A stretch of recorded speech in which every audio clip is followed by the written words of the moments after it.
What's going on, everyone? Tristan here, and today we are going to be doing our next installment of the tournament breakdown series. And this one is going to be over the Team Trail Outdoors Texas 2021 Championship on Lake Texoma. It was a 2-day event. It was a lot of fun. You know, Texoma is my home lake, and I never shy away at the chance to go fish it. So it was an awesome week, and we're going to break it down for you right now. Right there you go.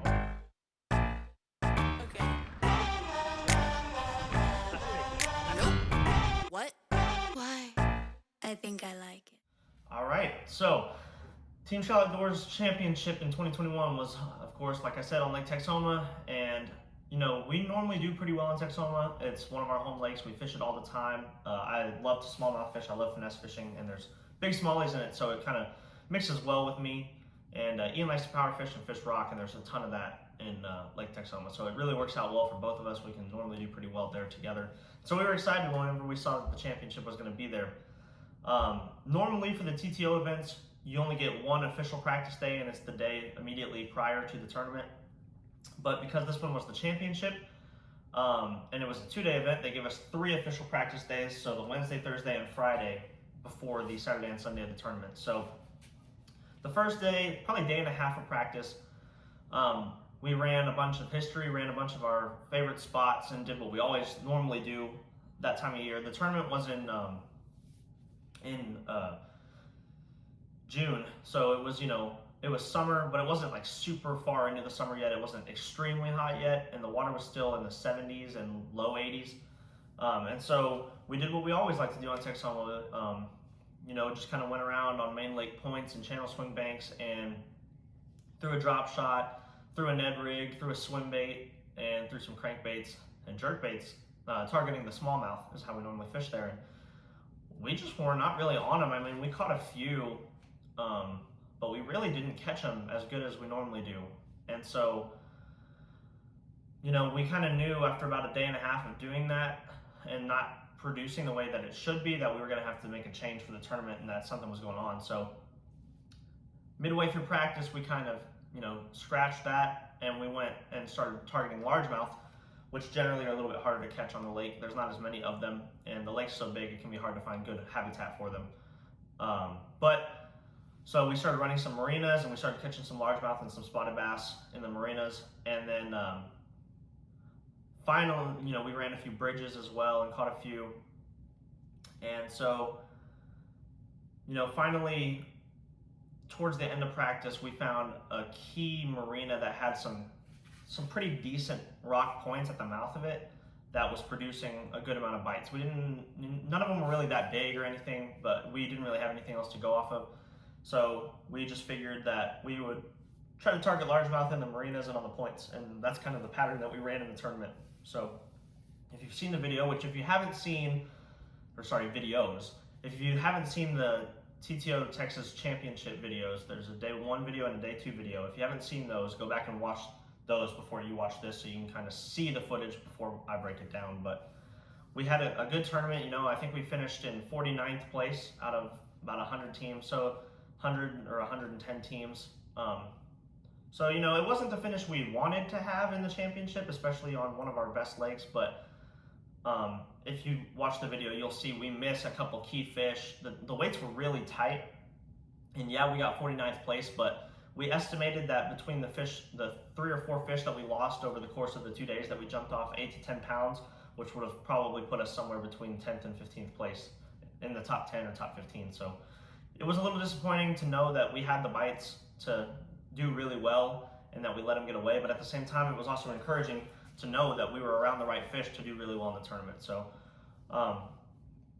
it happens, it's fishing, you know, you're gonna miss fish. But the way we caught them, so the first morning of the tournament, probably in the first 5 minutes, Ian caught our first keeper of the tournament. It was a good 3.5 pounder on a Z-Man jackhammer chatterbait, and I think that was the only keeper that he actually caught, that any of us caught all week, that wasn't on a jig. So basically every other keeper besides that chatterbait fish that we caught in the tournament was on a jig, dragging a jig on riprap banks, dragging a jig offshore on deep rock points, flipping a jig into the marina docks and around the dock floats.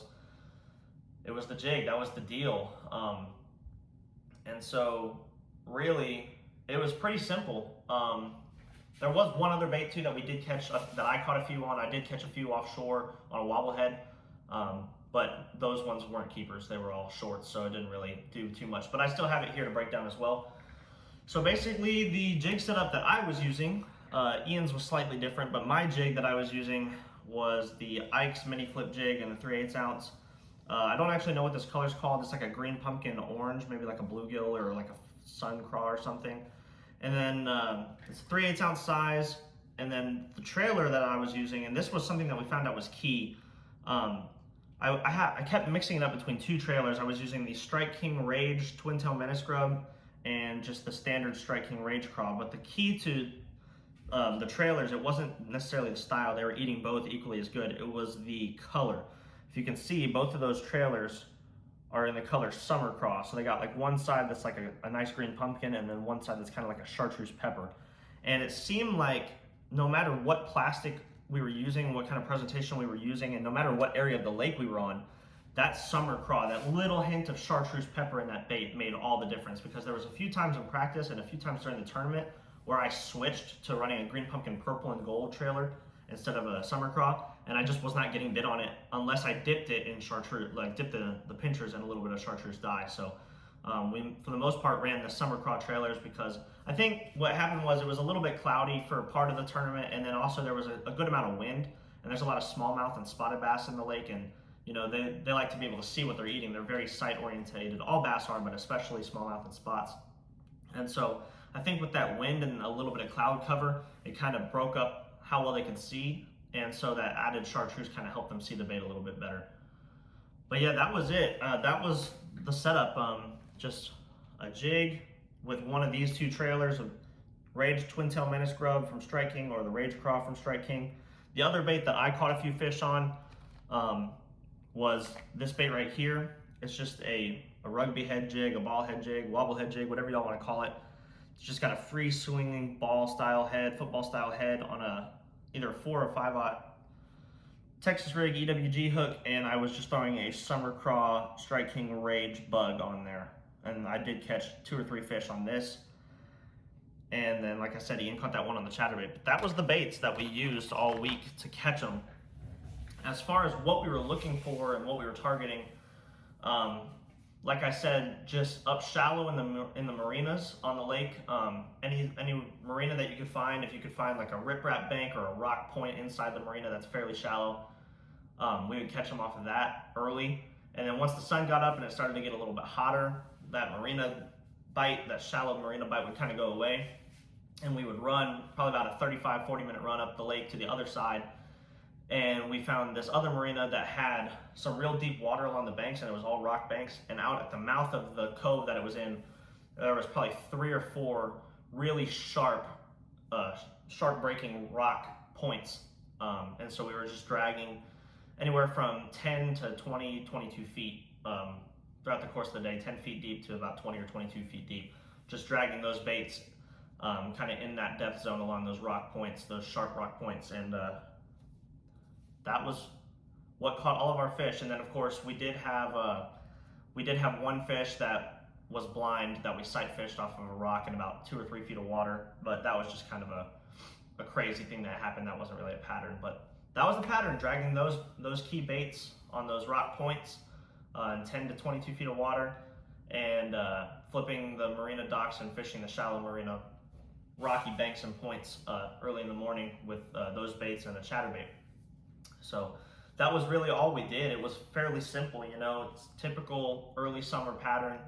Just find a main lake point with some good cover on it and drag some baits. And we couldn't get big cranking or anything. We did have the one on the chatterbait, but we didn't, other than that, we didn't really catch anything on anything moving. And so it was interesting because normally we catch quite a few on Texoma that time of the year cranking and throwing jerk baits, but it is what it is. But real quick, I wanted to show my the 2 setups I used in terms of rod and reel and line.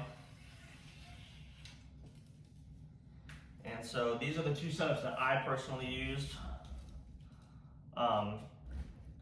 Ian has his own setups, and I don't unfortunately have the specs on those or the details on those, but this is my setup that I was throwing the wobble head on. This is actually my jig rod normally, the one that I throw jigs on. You can see I have a jig on it right now from my last tournament.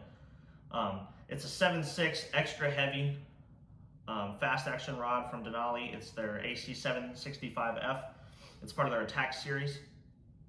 And it's a real stout rod. It works really great for flipping, but it also works really, really good for dragging, you know, mid-sized Texas rigs, wobble heads, jigs offshore.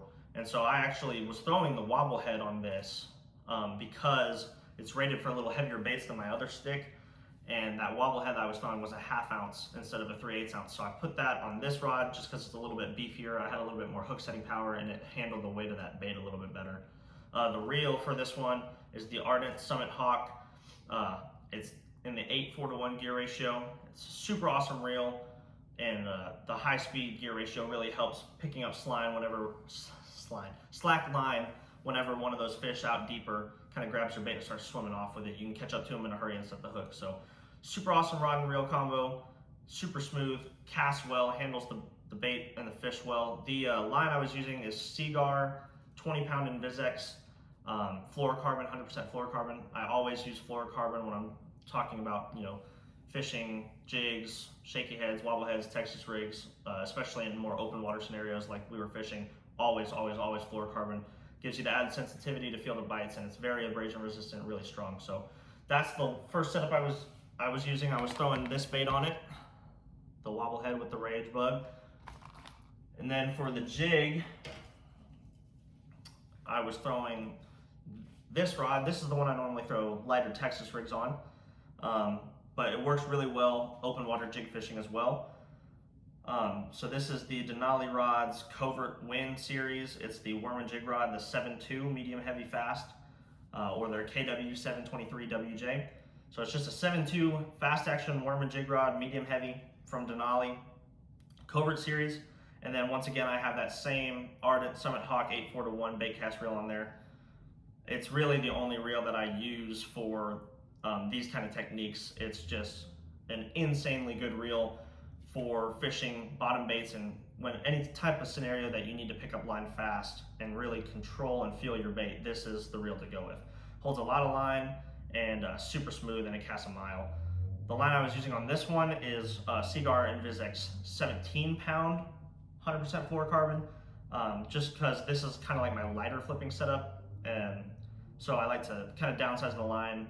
Kind of gives me a little bit more confidence that I might get a few more bites with the different fall rate using that lighter line. So right now I have a Megabass Dark Sleeper on here, but this was the rod that I was using in the tournament to throw the jig with, either the Menace Grub or the Rage Craw. The Rage Craw is actually the trailer that Ian and I used the most, but there was a few times later in the day when it got real hot that I downsized to the Menace Grub just to see if the smaller profile would get me a few more bites there at the end of the day.